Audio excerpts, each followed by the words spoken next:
আপনারা সবাই অবগত আছেন যে দেশের বরেণ্য ক্রিকেটার তামিম ইকবাল খান গত 24-25 তারিখে হৃদরোগে আক্রান্ত হয়ে কেপিজের হসপিটালে ভর্তি হন এবং সেখানে সে মানে ট্রিটমেন্ট পাওয়ার পর আমাদের এখানে ভর্তি হন 25 তারিখে সকাল রাতেবেলা।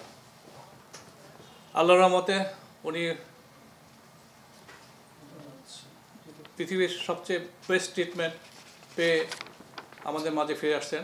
এই জন্য আল্লাহর কাছে আমরা কৃতজ্ঞতা প্রকাশ করছি। প্রথমে উনি কেপিজেড হসপিটালে ভর্তি ছিলেন, পরবর্তী এবারকে হাসপাতালে আসেন।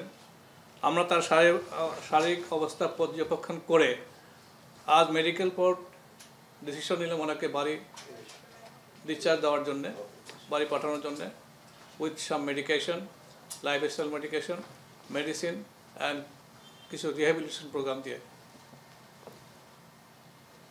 আমরা তার শারীরিক সুস্থতা কামনা করি, দেশবাসীর কাছে তার জন্য দোয়া চাচ্ছি। আমাদের এখানে ভর্তি হওয়ার পর থেকে তামিম আমাদের সাথে সর্বাত্মক সহযোগিতা করে আসছেন, সেই জন্য ওনার এবং ওনার ফ্যামিলির কাছে আমরা কৃতজ্ঞ।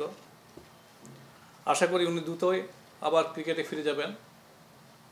দেশবাসীর কাছে আবার ওনার জন্য দোয়া চাচ্ছি। প্রসঙ্গত গতকাল তামিমের শারীরিক অবস্থা বর্ণনা করতে গিয়ে হৃদরোগের ঝুঁকি হিসাবে স্মোকিং প্রশ্নটা আসছে এবং এখানে তামিমের নামটা ভুলবশত অ্যাটাচ করার জন্য আমি দুঃখিত এবং আমি চাই যে আপনারা এটা মিডিয়ার মাধ্যমে জানানো যে আমরা আসলে রিস্ক ফ্যাক্টর হিসাবে মানে হার্টের রিস্ক ফ্যাক্টর হিসাবে এই প্রশ্নটা করছিলাম এবং তামিমের নামটা এখানে এসে যাওয়ার জন্য আমরা দুঃখিত। ধন্যবাদ আপনাকে।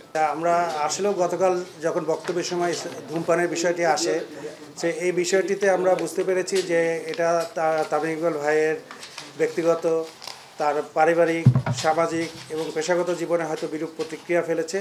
এর জন্য স্যার যেরকম বললেন, আমরা আমাদের পক্ষ থেকে আন্তরিকভাবে দুঃখিত এবং আমরা তামিম ভাইয়ের প্রতি, তার পরিবারের কাছে আমরা ক্ষমা প্রার্থী এবং দেশবাসীর কাছে দোয়া চাই তামিম ভাই যাতে দ্রুত সুস্থ হয়ে খেলায় ফিরে আসেন। সবাইকে ধন্যবাদ।